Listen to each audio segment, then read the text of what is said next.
گناہ کے دوران موت کا نہ آنا اور گناہ کے بعد مہلت مل جانا اللہ کا بہت بڑا احسان ہے۔ چھوٹی چھوٹی نیکیاں کرنے سے بھی گریز نہ کرو، کیونکہ کڑکتی دھوپ میں ابر کا ایک ٹکڑا بھی ابر رحمت ثابت ہوتا ہے، چاہے وہ برسے یا نہ برسے۔ اللہ امتحان لیتا ہے تاکہ صابر رہو، آزمائش میں ڈالتا ہے تاکہ شکر گزار رہو، رلاتا ہے تاکہ صاف دل رہو، چپ بھی کرواتا ہے تاکہ اس پر یقین رکھو۔ جب انسان بے حد تکلیف میں ہوتا ہے اور مسکرا کر یہ کہتا ہے کہ میں نے یہ معاملہ اللہ کے سپرد کیا، تو یقین مانو فرش سے لے کر عرش تک ہر چیز لرز جاتی ہے اور وہ آہ سیدھا آسمان تک پہنچ جاتی ہے۔ جب معاملہ اللہ کے سپرد کر دیا جائے تو ظالم بچ نہیں پاتا۔ وہ رحمان اور رحیم تو ہے، مگر کیا تم نے سنا نہیں وہ ذوالجلال بھی ہے۔ میاں بیوی کا رشتہ دنیا کا واحد رشتہ ہے جسے اللہ نے اپنی نشانیوں میں سے ایک نشانی کہا، اور کسی رشتے کو اللہ نے اپنی نشانی نہیں کہا، کیونکہ یہی رشتہ معاشرے کی بنیاد ہے۔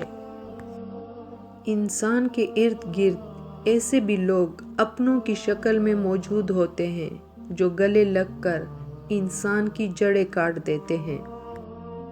آپ کی خامیاں اور کوتاہیاں بتانے والا اور آپ کو سمجھانے والا آپ کا سچا اور اچھا دوست ہوتا ہے، اور ہر وقت صرف آپ کی تعریف کرنے والا چاپلوس ہوتا ہے۔ مرد محافظ ہوتا ہے اور محافظ کبھی عزتوں کا سودا نہیں کرتے۔ جب مرد اپنے دل میں سچی محبت سجا لیتا ہے تو کوئی جذبہ، کوئی چیز اسے وہاں سے نکال نہیں سکتی۔ خود کو اتنا امیر بناؤ کہ لوگ آپ کی بدتمیزی اور بد اخلاقی کو بھی ہائی بلڈ پریشر کی وجہ قرار دیں۔ مرد خوش قسمت ہے اگر وہ عورت کی پہلی محبت ہو، عورت خوش قسمت ہے اگر وہ مرد کی آخری محبت ہو۔ لوگ اپنی بوریت دور کرنے کے لیے آپ کو عزیز رکھیں تو اسے محبت سمجھنے کی غلطی نہ کیجیے۔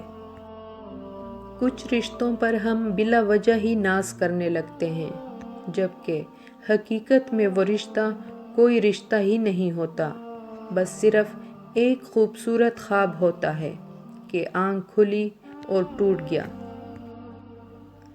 حیا کی سیڑھی سے اگر عورت کا پاؤں پھسل جائے تو پورا خاندان منہ کے بل گرتا ہے۔ دھوکے کا سب سے اداس پہلو یہ ہے کہ یہ کبھی دشمن کی طرف سے نہیں آتا۔ پرواہ کرنا چھوڑ دو، تمہارے سارے مسائل غائب ہو جائیں گے۔ رسول اللہ صلی اللہ علیہ وآلہ وسلم نے فرمایا، جس کو اللہ نے ایک نیک عورت کی توفیق عطا فرما دی تو بے شک اللہ نے اس کے نصف ایمان کو مکمل ہونے میں مدد فرما دی، تو اس سے مرد کا نصیب کھل جاتا ہے۔ ہمیشہ خوش رہیں اور ہمیں اپنی دعاؤں میں یاد رکھیں۔